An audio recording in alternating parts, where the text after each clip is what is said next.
থেকে প্রস্তুতি দিয়ে কিভাবে তুমি চট্টগ্রাম বিশ্ববিদ্যালয়ে ইউনিটের চান্স পাবা সেটাই দেখানোর চেষ্টা করব। কি কি পড়তে হবে, কোন কোন বিষয়গুলো তোমাকে একটু খেয়াল রাখতে হবে, এই সবগুলো বিষয় আমরা আলোচনা করার চেষ্টা করব। শেষ 26 দিনেই তুমি কিভাবে চান্সটা পাবা, তো এইটাই আজকে দেখানোর চেষ্টা করব। তুমি কিভাবে চান্স পাবা সেটা একটু দেখানোর চেষ্টা করব। তোমরা যারা রাজশাহী বিশ্ববিদ্যালয়ের C unit, GST unit, Chittagong বিশ্ববিদ্যালয় ইউনিট, জাহাঙ্গীরনগর বিশ্ববিদ্যালয় ইউনিট টার্গেট প্রস্তুতি নিচ্ছ, তাদের জন্য রয়েছে আমাদের ফিজিক্স, কেমিস্ট্রি এবং ম্যাথ এমসিকিউ হ্যাক্স কোর্স। আমাদের এই কোর্সগুলোতে একদম টাইপ ভিত্তিকভাবে এমসিকিউ কভার করাবো ইনশাল্লাহ। তোমাদের বেস্ট একটা অ্যানালাইসিস তোমরা পাবা। ওকে, তো দেখো এখানে কিভাবে তুমি শূন্য প্রস্তুতি দিয়ে চবিতে চান্স পাবা।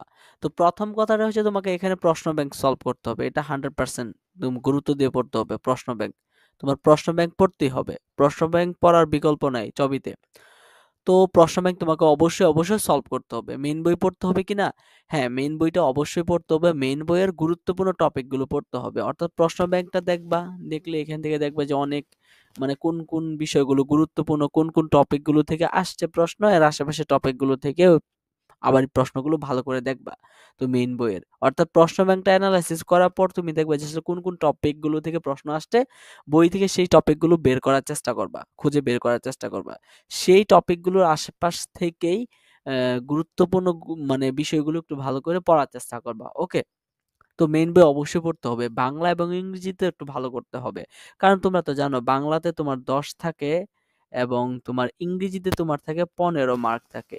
এখন এই 10-এর মধ্যে তোমার আবার পাস মার্ক কত হচ্ছে, তোমার কত 3, আর 15-এর মধ্যে তোমার পাস মার্ক হচ্ছে তোমার কত 4। পাস মার্ক 4, 10, 3 বলতে 10-এর মধ্যে অর্থাৎ 3টা এমসিকিউ সঠিক হইতে হবে, 3টা এমসিকিউ কারেক্ট হইতে হবে। তুমি মানে 10টার মধ্যে তোমার যে কোনো 3টা এমসিকিউ কারেক্ট হইলেই হইলো, নেগেটিভ বাদে। নেগেটিভ কোনো কাউন্ট সমস্যা নাই। জাস্ট তুমি দেখবা 3টা এমসিকিউ সঠিক হয়েছে কিনা সেটা। যদি 2টা এমসিকিউ জাস্ট সঠিক হয় তাহলে তুমি কিন্তু ফেল। এই জিনিসটা কিন্তু মনে রাখতে হবে। 15টা এমসিকিউর মধ্যে 4টা এমসিকিউ সঠিক হইতে হবে। জাস্ট 4টা এমসিকিউ সঠিক হইতে হবে। সঠিক হইলেই তুমি পাস। নেগেটিভ মার্কিং করে যদি তোমার 4-এর নিচে আসে সমস্যা নাই। নেগেটিভ মার্কিং করে যদি মানে 3-এর নিচে আসে 10-এর মধ্যে সমস্যা নাই। তোমার জাস্ট 3টা কারেক্ট হয়েছে কিনা সেটা দেখবা। তো এই যে বিষয়গুলো একটু করতে হবে, এইজন্য অবশ্যই তোমাকে পড়তে হবে। কমপক্ষে 3টা সঠিক করতে হবে মানে বাংলাতে, এবং ইংরেজিতে কমপক্ষে তোমার 4টা সঠিক করতে হবে। তাহলে তুমি পাস করবা। তাহলে বুঝতে পারতেছো এই বিষয়গুলো তোমাকেই করতে হবে। প্রতি বছর দেখা যায় অনেক স্টুডেন্ট অনেক ভালো একটা প্রস্তুতি থাকে, কিন্তু বাংলা এবং ইংরেজিতে অবহেলা করার কারণে এগুলো যেকোনো একটাতে ফেল করে যায়। অর্থাৎ শর্তটা ফিল আপ করতে পারে না, ফলে দেখা যায় আসলে ফেলটুস অর্থাৎ ফেল হয়ে যায়। তো এই জিনিসটা তোমাকে অবশ্যই করতে হবে যে তুমি যদি চান্স পাইতে চাও তোমাকে অবশ্যই এই বিষয়গুলো মানে খেয়াল করতে হবে। ভুল করা এড়িয়ে চলতে হবে তোমার। অর্থাৎ তোমাকে দেখো এখানে কিন্তু তোমার অনেকটা ইজি প্রশ্ন আসে, অনেকে তাড়াহুড়া করে ভুল করে ফেলে।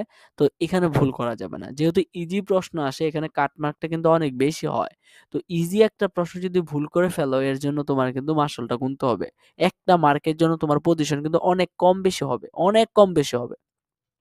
তো এখানে ভুল করাটা তোমাকে এড়িয়ে চলতে হবে।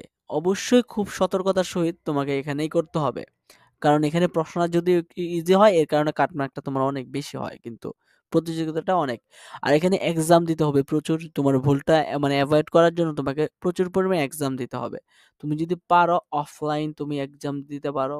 অফলাইন অফলাইনে তোমার কি এক্সামটা দিতে পারো, এটা বেস্ট হয়। যদি না পারো তুমি অনলাইনে দাও বা নিজে নিজে বাসায় প্র্যাকটিস শিট করো, প্র্যাকটিস করো। এগুলো করলে আশা করা যায় তুমি শূন্য একটা প্রস্তুতি দিয়ে তুমি ভালো করতে পারবা, ছবিতে চান্স পাইতে পারবা। তো এই জিনিসগুলো অবশ্যই দেখতে হবে। প্রশ্ন ব্যাংকটা ভালো করে পড়ে যাও, মেইন বইয়ের গুরুত্বপূর্ণ বিষয়গুলো বা টপিকগুলো দেখো, বাংলা এবং ইংরেজিতে একটু গুরুত্ব দাও।